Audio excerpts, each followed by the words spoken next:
What is alpha, beta, gamma factors in WBCS syllabus? What is X factor in WBCS preparation? আজকে আমরা এই alpha beta gamma ফ্যাক্টরগুলো কি, x factor কি, এবং এই ফ্যাক্টরগুলো ডব্লিউবিসিএস প্রিপারেশনটাকে কিভাবে শেপ দেয়, এই ফ্যাক্টরগুলোর সাথে ডব্লিউবিসিএস প্রিপারেশনের স্ট্র্যাটেজি কিভাবে যুক্ত, ডব্লিউবিসিএস মেন্স পরীক্ষা কিভাবে এই ফ্যাক্টরসগুলোকে ইনভলভ করে, আজকে একটা ছোট ব্রিফ সেশনের মধ্যে দিয়ে আমরা এটা বুঝবো। বেসিক্যালি বলা যেতে পারে এই ফ্যাক্টরসগুলোর বোঝার মধ্যে দিয়ে একটা স্ট্র্যাটেজি ক্লাস আমরা করব। এখন দেখো, এই ফ্যাক্টরসগুলো না জানলেও ডব্লিউবিসিএস প্রিপারেশন যারা নেয় তারা অলমোস্ট জিনিসগুলোকে হয়তো কভার করে ফ্যাক্টরস রূপে না আইডেন্টিফাই করলেও। বাট যেখানে পরপর দুটো দুটো ডব্লিউবিসিএস পরীক্ষা আমাদের সামনে আসতে চলেছে, সেখানটায় আমরা একটু স্ট্র্যাটেজি ডিসকাশন করে, বিশেষ করে এটা তাদের জন্য খুব ইম্পর্টেন্ট হবে যারা বলা যায় ফার্স্ট টাইম বা একেবারে নতুন এই অ্যারেনাটায় ঢুকছো, এক্সপেরিয়েন্স নও, আগে অনেকবার পরীক্ষা দিয়ে পাকাপোক্ত হয়ে যাওনি। অনেকেই আছো প্রথমবার পরীক্ষা দেবে, এজ কোয়ালিফিকেশন ফার্স্ট টাইম হচ্ছে, বা অনেকেই আছো যারা অন্য জব সুইচ করে আসছো, বা অনেকে আছো কাজ করতে করতে এইটাকে টার্গেট করছো because the dream of civil service. তাদের জন্য এই স্ট্র্যাটেজিটা খুব দরকার, বিকজ উইদাউট স্ট্র্যাটেজি হবে না। এবং আমরা এই আলফা বিটা গামা ফ্যাক্টরস এর মধ্যে দিয়েই বুঝবো যে অ্যাকচুয়াল খেলাটা কোথায় কিরকম হয়েছে। ওকে, তো চলো আমরা ক্লাস শুরু করি, বেশি এদিক ওদিকের কথা না বলে। দেখো, এটুকু আমরা জানি যে প্রিলি হয়, মেন হয়, কিছু ক্যাটাগরির জন্য ইন্টারভিউ হয়। ওকে, এর মধ্যে বেশি চর্চার কিছু নেই। এখন প্রিলি যে ডব্লিউবিসিএস হয় তাতে ধরে নিচ্ছি প্রেজেন্ট যে এক্সাম দুটো চলছে, অর্থাৎ যেখানটা ইউপিএসসির ধাঁচে হবে হবে করে অনেকবার হয়েও হলো না, বা মাঝখানে ইউপিএসসির মতন সিলেবাস একবার দিয়েও আবার উইথড্র করে নিয়ে আগের কনভেনশনাল সিলেবাসটাতে পরীক্ষা হচ্ছে, তো এটা চলে। তাহলে প্রিলিতে 8টা সাবজেক্ট থাকে, এটা আমরা সকলে জানি। খুব বেশি এটা নিয়ে চর্চার দরকারও নেই। English, general science, current affairs, history, geography, polity and economics of India, national movement of India, general mental ability type of reasoning.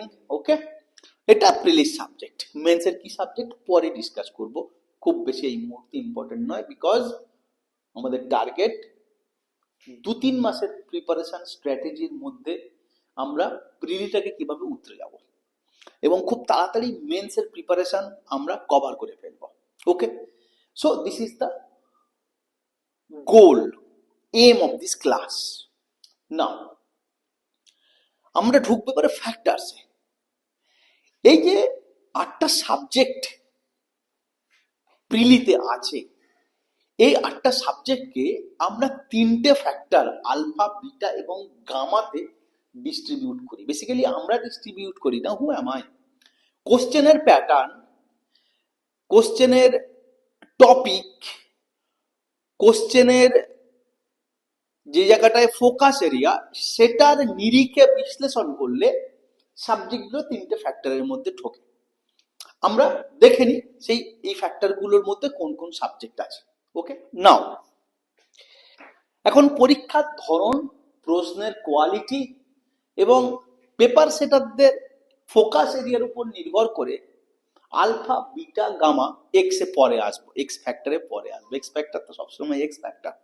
Alpha, beta, gamma এই তিনটেতে যে যে সাবজেক্টগুলো, প্রিলিমিনারি সাবজেক্টগুলো ঢুকে থাকে, জেনারেলি এসে থাকে, সেগুলো এরকম। আলফাতে আছে history, national movement, geography, general mental ability. বিটাতে আছে preliminary subject current affairs, general science. আর গামাতে আছে English, economics and polity. Now what is the feature? এই ফ্যাক্টরগুলোর বৈশিষ্ট্য কি, কেন এই সাবজেক্টগুলো এখানে, এই সাবজেক্টগুলো এখানে, একটু বুঝে নিই। সেটা হচ্ছে যে আলফা এই ফ্যাক্টরটাতে অলমোস্ট প্রত্যেকটা অ্যাসপিরেন্টই খুব ভালো রেজাল্ট করে, বা বলা যায় আলফাতে সকলের রেজাল্ট অ্যাভারেজ ভালো হয়। অর্থাৎ history, national movement, geography, general mental ability, অঙ্ক, রিজনিং, এইরকম জিনিসগুলো থাকে, অ্যানালাইসিস, হুম একটা তোমার যে এরিথমেটিক, এই নানা ধরনের অ্যানালাইটিক্যাল পাওয়ার, এগুলো সব জিএম এর মধ্যে ইনক্লুডেড। ওকে, তো এই চারটে পোর্শন অধিকাংশ অ্যাসপিরেন্টস, বাঙালি অ্যাসপিরেন্টস খুব ভালো পারে। আসি বিটা ফ্যাক্টর। বিটা ফ্যাক্টরে কারেন্ট অ্যাফেয়ার্স এবং জেনারেল সায়েন্স, এই বিটা ফ্যাক্টরের টপিক দুটোতে অধিকাংশ অ্যাসপিরেন্টস খুব খারাপ রেজাল্ট করে। তার কারণ, আমি যদি আলফা আর বিটা তফাৎ করি, তাহলে আলফা পড়লে পারা যায়, আলফা প্রেডিক্টেবল, আলফা পরিশ্রমের দাম দেয়, বাট বিটা কোনো মানে নেই যে তুমি যেটা পড়েছো সেটা তুমি পাবে। বিটা কোনো মানে নেই তুমি অনেক পরিশ্রম করেছো তার ফল পাবে। তার কারণ কারেন্ট অ্যাফেয়ার্স, তুমি কতটা সালের কারেন্ট অ্যাফেয়ার্স পড়বে? একটা এক্সাম 2025-এর জানুয়ারিতে ফর এন এক্সাম্পল হচ্ছে, তাহলে তুমি 2024টা পুরো পড়বে, নাকি 2023টা পুরো পড়বে, নাকি 2022টা পুরো পড়বে? কোথা থেকে পড়বে কিচ্ছু ঠিক নেই। তুমি ভালো করে একটা সেশন পড়ে গেছো, পেছন থেকে পড়ে গেল। তুমি ক্রমাগত কিছু রাজ্য রাজধানী, কিছু ডেভেলপমেন্ট হচ্ছে, কোনো জায়গায় অ্যাক্সিডেন্ট হচ্ছে, চেঞ্জেস হচ্ছে, প্লেয়াররা খেলা করছে, কিছু ইভেন্ট হচ্ছে, কিছু প্রাইজ জিতছে, কিছু উইনিং হচ্ছে, পড়ে গেলে 4 মাস পরে, 5 মাস পরে আবার সেগুলো সব পাল্টে গেছে। হিস্ট্রির ক্ষেত্রে কিন্তু 6 মাস পরে হিস্ট্রি বইটা পাল্টাবে না, জিওগ্রাফি পাল্টাবে না, ন্যাশনাল মুভমেন্ট পাল্টাবে না, অবভিয়াসলি অঙ্ক পাল্টাবে না। বাট কারেন্ট অ্যাফেয়ার্স তুমি 6 মাস আগে যা ইম্পর্টেন্ট ছিল, যা তুমি পড়েছো, 6 মাস পরে সেম টপিকগুলোতে নামগুলো আলাদা হয়ে গেছে। This is the trap of current affairs and same general science. কেন, ইমাজিন জেনারেল সায়েন্সের মধ্যে ফিজিক্স, কেমিস্ট্রি, বায়োলজি, বায়োলজির মধ্যে আবার botany, zoology, physiology, computer science, computer application, technology, environment, ecology, এতগুলো জিনিস জেনারেল সায়েন্সের মধ্যে ঢুকে আছে। 25টা নাম্বার হিসেবে প্রিলিমিনারিতে আসে। Is it possible? একটা আদ্যন্ত কেমিস্ট্রি অনার্সের ছেলে কেমিস্ট্রি থেকে আসা কোশ্চেন পারে না, ফিজিক্স অনার্সের ছেলে ফিজিক্সের কোশ্চেন পারে না। এই কোশ্চেনের মানও এমন হয়।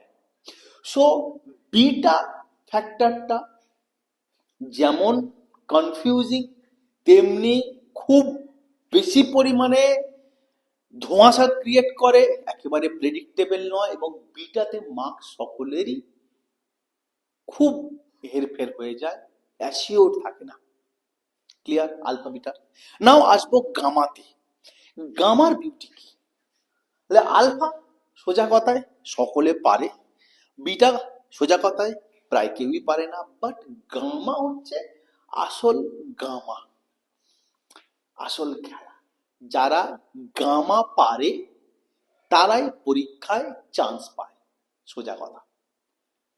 গামা এই দুটোর বাইরে একটা এমন সেপারেট জোন তৈরি করে যে যে গামা ক্র্যাক করবে সে পরীক্ষায় সিট পাবে বা এক্সাম ক্র্যাক করবে। So gamma is so special. গামাতে কি আছে? English and economic and polity. Why? তার কারণ হচ্ছে জেনারেল ইংলিশে আমাদের দেশীয় ছেলে মেয়েদের, বাঙালি ছেলে মেয়েদের, যে কোনো নেটিভ ল্যাঙ্গুয়েজে পড়া ছেলে মেয়েদের ভয় থাকে,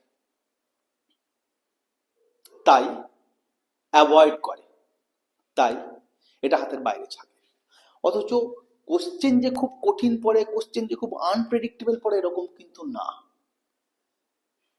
অ্যাসপিরেন্টসরা ইংরেজি ভালো করে পড়েই না যতটা পড়ার দরকার, কিভাবে কোথায় কেমন কেমন করে পড়তে হবে জানেই না যতটা এইটার জন্য প্রয়োজন। এবং ইকোনমিক্স অ্যান্ড পলিটি হচ্ছে তেমন একটা সাবজেক্ট যা ছেলেপুলেরা প্র্যাকটিক্যালি হাতই দেয় না। কিছু কিছু মুখস্থ পলিটির একটা দুটো টপিক চ্যাপ্টার পড়ে ভালো করে ভেতরে ঢোকেই না, একটা পলিটিক্যাল টার্মের ঠিকঠাক এক্সপ্লেনেশন, রিসেন্ট যে কারেন্ট অ্যাফেয়ার্সের যে ইভেন্টগুলো হচ্ছে, যে পলিটিক্যাল মুভমেন্টগুলো হচ্ছে, তার সাথে পলিটি সাবজেক্টটার যে রিলেশন করা সেটা করে না। একটা জায়গায় রাজ্যপাল চলে গেল, একটা জায়গায় প্রেসিডেন্ট শাসন লাগু হয়ে গেল, একটা জায়গায় অর্থনৈতিক ব্যবস্থা ভেঙে পড়েছে, সেটা পলিটি সাবজেক্টের সাথে কিভাবে রিলেটেড, যা ঘটছে দেশের নেশানের মধ্যে যেটা ঘটছে সেটা কিভাবে রিলেট করছে, এইভাবে পলিটি অ্যাসপিরেন্টসরা পড়ে না। এবং ইকোনমিক্স জাস্ট অ্যাভয়েড করে, যেটা কিনা সবচেয়ে সুন্দর, সবচেয়ে মজা এবং সবচেয়ে প্রেডিক্টেবল একটা সাবজেক্ট। 8টা সাবজেক্টের মধ্যে সবচেয়ে প্রেডিক্টেবল যদি কোনো সাবজেক্ট থাকে সেটা হচ্ছে ইকোনমিক্স, সবচেয়ে ইন্টারেস্টিং যদি কোনো সাবজেক্ট থাকে সেটা হচ্ছে ইকোনমিক্স, অঙ্কের সাথে সাথে ইন্টারেস্টের ক্ষেত্রে। অথচ এই দুটো ভয়ের কারণে, অনভ্যাসের কারণে এবং সবচেয়ে বেশি সঠিক গাইডেন্সের কারণে, মানে এগুলোর জন্য সঠিক মাস্টার পাওয়া যায় না, বাকিগুলোর জন্য প্রচুর মাস্টার আছে বাজারে, ভালো মাস্টারের অভাবে গামা আনটাচড থাকে, তাই পরীক্ষার স্বপ্ন অধুরা হয়ে যায়। ওকে, নাও আমরা আসবো এক্স ফ্যাক্টরে। But before going to X factor, এবার দেখে নেব যে কিভাবে এই আলফা বিটা গামা ফ্যাক্টর গুলোর সাথে মেন্স সিলেবাসটা রিলেট করে। চলো দেখ, এই পোর্শনে সবচেয়ে বেশি স্ট্র্যাটেজিক আইডিয়া গুলো তৈরি হয়। ওকে, যে কিভাবে আমরা মেন্স প্রিপারেশনটা এই ফ্যাক্টর গুলোর সাথে রিলেট করবো। দেখো, আলফার এই 3টে সাবজেক্ট, হিস্ট্রি, ন্যাশনাল জিওগ্রাফি এবং ন্যাশনাল মুভমেন্ট এবং জিওগ্রাফি, একটা জিএস পেপার তৈরি করে। জিএস পেপার 1, 2, 3, 4 4টে জিএস পেপার আছে। ওকে, জেনারেল মেন্টাল এবিলিটি একটা জিএস পেপার তৈরি করে। Current affairs and general science একটা জিএস পেপার তৈরি করে। ইকোনমিক্স অ্যান্ড পলিটি একটা জিএস পেপার তৈরি করে। এটা জিএস পেপার 1, এটা জিএস পেপার 2, এটা 3, এটা 4। এই 3-2টা চেঞ্জ হতে পারে। 4টে জিএস পেপার মেন্স পেপারে থাকে। ওকে, মেন্সে থাকে। এবং ইংরেজি একটা সেপারেট এক্সাম হয়, বাংলা একটা সেপারেট এক্সাম হয়। Now most crucial idea in strategy হচ্ছে স্ট্র্যাটেজি নাম্বার 1। তুমি ওয়েটেজ হিসেবে একটা জিএস পেপার প্রিলিমিনারি সাবজেক্টের সাথে কেমন ভাবে রিলেট করছে। এখানে 3টে সাবজেক্ট মিলে একটা জিএস পেপার হচ্ছে, এখানটায় একটা সাবজেক্টে একটা জিএস পেপার হচ্ছে, এখানে 2টো সাবজেক্টে একটা জিএস পেপার হচ্ছে, এখানে একটা সাবজেক্টে একটা জিএস পেপার হচ্ছে। অর্থাৎ অবভিয়াসলি একটা সাবজেক্টে একটা জিএস পেপার হচ্ছে মানে সেটাতে অনেক বেশি ফোকাস করতে হবে, তাতে মার্কস ক্যারি অনেক বেশি হবে। 3টে সাবজেক্ট মিলে একটা জিএস পেপার হচ্ছে, সেখানটায় মার্কস ক্যারি করা, মার্কস অবটেন করা অনেক কঠিন। একটা সাবজেক্ট যা একটা 25 নাম্বার প্রিলিমিনারিতে আসছে, সেটার ওপরেই একটা গোটা জিএস পেপার দাঁড়িয়ে রয়েছে মেন্সে, সেইটা কিন্তু ফোকাস করলে অনেক বেশি লাভ হবে। This is strategy 1। অর্থাৎ স্ট্র্যাটেজি 1-এ বলছে ইকোনমিক্স এবং পলিটি এই সাবজেক্টটা এবং অঙ্ক আর রিজনিং এই সাবজেক্টের উপরে অনেক বেশি ফোকাস করতে হবে, অনেক বেশি। ওকে, স্ট্র্যাটেজি 1। স্ট্র্যাটেজি 2, সেম ইংরাজি একটা সিঙ্গেল টপিক প্রিলিমিনারি 25, সেটার উপরে একটা সেপারেট এক্সাম হবে মেন্সের ক্ষেত্রে। তো স্ট্র্যাটেজি 2 ফোকাস করতে হবে ইংরাজিতে। ওকে, স্ট্র্যাটেজি 3 কি? স্ট্র্যাটেজি 3 হচ্ছে যে কারেন্ট অ্যাফেয়ার্স সবচেয়ে ভোলাটাইল একটা সাবজেক্ট, জেনারেল সায়েন্স সবচেয়ে ভাস্ট একটা সাবজেক্ট। জেনারেল সায়েন্সের মধ্যে বেসিক্যালি 8টা বা 7-8টা সাবজেক্ট ঢুকে আছে। ফিজিক্স, কেমিস্ট্রি, আমি ফিজিক্স, কেমিস্ট্রি, অর্গানিক, ইনঅর্গানিকের ভাগ করছি না। Okay, botany, zoology, physiology, computer science, technology এবং তার সাথে এনভায়রনমেন্টাল সায়েন্স, এনভায়রনমেন্টাল ইকোলজি, 8টা সাবজেক্ট এই জেনারেল সায়েন্সের মধ্যে ঢুকে আছে। অ্যান্ড কারেন্ট অ্যাফেয়ার্স, 9টা সাবজেক্ট মিলে general studies 3। So be careful, choosy হতে হবে এটা পড়বার জন্য। তুমি কেবল এইটার পেছনে তোমার সমস্ত শক্তি শুধু GS3 পেছনে চলে যাবে, তোমার লাভ কিছু হবে না। GS3 বুঝে শুনে বেছে বুঝে পড়তে হবে। ক্লিয়ার? This is strategy 3। চলো আমরা এবার চলে আসবো এক্স ফ্যাক্টর। দেখো X factor, some basic factors, okay, যেখানটা কিছু বুদ্ধি নেই, কিন্তু X factor is X factor, তোমাকে সচেতন হতে হবে। এক্স ফ্যাক্টর 7টা পয়েন্ট নিয়ে এক্স ফ্যাক্টর তৈরি। 1 নাম্বার এক্স ফ্যাক্টর সিলেবাস। তোমাকে খুব ভালো করে সিলেবাস বুঝতে হবে, যেভাবে আমি তোমাদেরকে বোঝালাম। সিলেবাসের ওয়েটেজ, প্রিলির সাথে মেন্সের relationship. Second, previous year question paper. তোমাকে একদম ডে 1 থেকে, মানে প্রথমে প্রিপারেশনের শুরুর দিন তুমি একটা প্রিভিয়াস ইয়ার কোশ্চেন পেপার নিয়ে আসবে কিনে বাজার থেকে। 3 নাম্বার টেক্সট রিডিং। না, কোনো ইনস্টিটিউশনের খপ্পরে শুরুতেই পড়বে না, কোনো MCQ, মক টেস্ট এগুলোর খপ্পরে পড়বে না। শুরুতে তোমাকে বিশুদ্ধ বই পড়তে হবে। No notes, no gist, no bullet points. তোমাকে বই পড়ে যেতে হবে। তোমাকে গোদা বইটা ধরে একবার পড়া, দুবার রিভিশন, বা একবার পড়া, দুবার পড়া, 3বার রিভিশন করতে হবে। তারপর তোমার MCQ, model paper, model test, mock test এগুলোতে নামতে হবে। ভুলেও শুরুতে অ্যাপ্রোচ উল্টে দিও না, একেবারে শেষ হয়ে যাবে। তার কারণ এগুলো সিভিল সার্ভিস পরীক্ষা, কি WBCS কি UPSC। 4 number early preparation. তুমি কত তাড়াতাড়ি সিরিয়াস হচ্ছে এবং কত তাড়াতাড়ি প্রিপারেশনে নামছো। অবভিয়াসলি দেখো, এটা আর্লি বার্ড কনসেশনের মতন, যে যত তাড়াতাড়ি শুরু করবে সে তত তাড়াতাড়ি পৌঁছবে, সে তত অ্যাডভান্টেজিয়াস পজিশনে থাকবে। Mains, 5 number mains reading. Preliminary reading বলে কোনো হয় না, কিছু হয় না।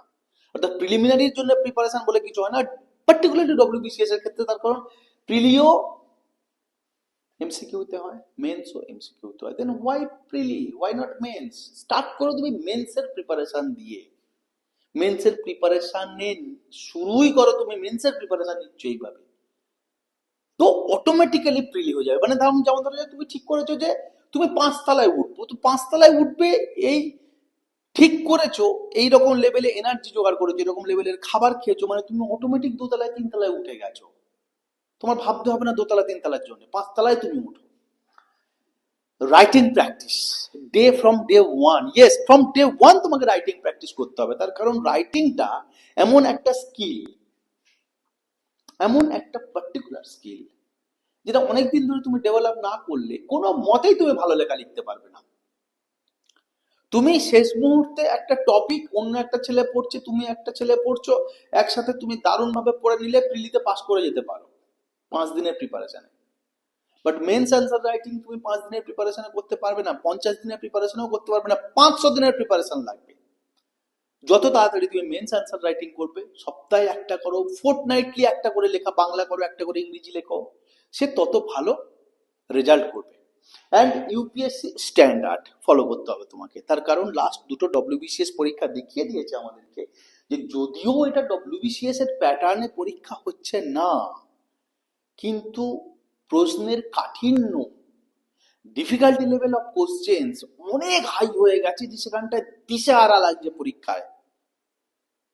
প্রশ্নপত্র দেখে গা গুলিয়ে আসছে, মাথা ঝিমঝিম করছে স্টুডেন্টদের।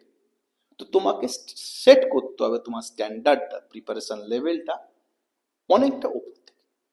ক্লিয়ার?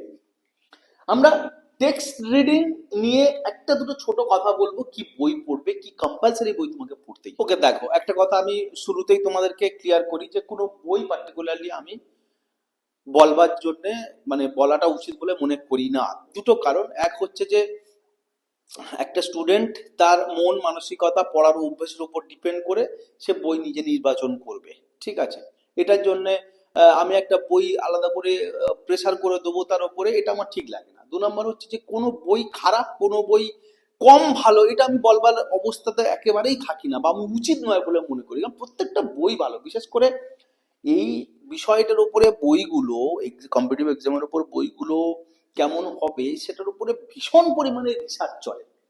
প্রতি বছর আরো কি করে ভালো বই বানানো যায়, আরো কি করে কন্টেন্ট রিলেটেড বই বানানো যায়, বেশি করে কোশ্চেন অ্যান্সার ফোকাস করে বই বানানো যায়, অবজেক্টিভিটি বজায় রেখে বই বানানো যায়, সারাক্ষণ সেটার উপরে নতুন নতুন বই তৈরি হচ্ছে। সুতরাং এখান থেকে বইটা ভালো বইটা খারাপ এইগুলোর কোনো মানেই নেই, ঠিক আছে? তো যেমন ধরা যাক, আমি যদি শুরুতেই মানে কি বলা যায়, মানে প্রত্যেকটা সাবজেক্টের ক্ষেত্রে, আমি আর কোনো সাবজেক্ট স্পেসিফিক হতে চাইছি না, প্রত্যেকটা সাবজেক্টে দারুণ দারুণ বই আছে, প্রত্যেকটা সাবজেক্টে। মানে হিস্ট্রির ক্ষেত্রে ধরো কেউ যদি মানে আলাদা করে হিস্ট্রি অপশনাল না রাখে, তো কৃষ্ণা রেড্ডি তার পড়ার দরকার নেই বলেই আমি মনে করি। বাট কনফিউশন হচ্ছে যে তুমি বিপান চন্দ্র পড়বে না পড়বে না, এই প্রশ্নটা আমাকে করা হলে আমি কিন্তু না বলবো, মানে আমি কোনো উত্তর দেবো না। ক্লিয়ার? ব্যাপারটা এরকম যে কাউকে বলা যায় না যে এই বইটার দরকার নেই, আর এমন কোনো পরীক্ষা নেই যে একটা বই থেকেই তার সব প্রশ্ন উত্তর করা যাবে। ক্লিয়ার?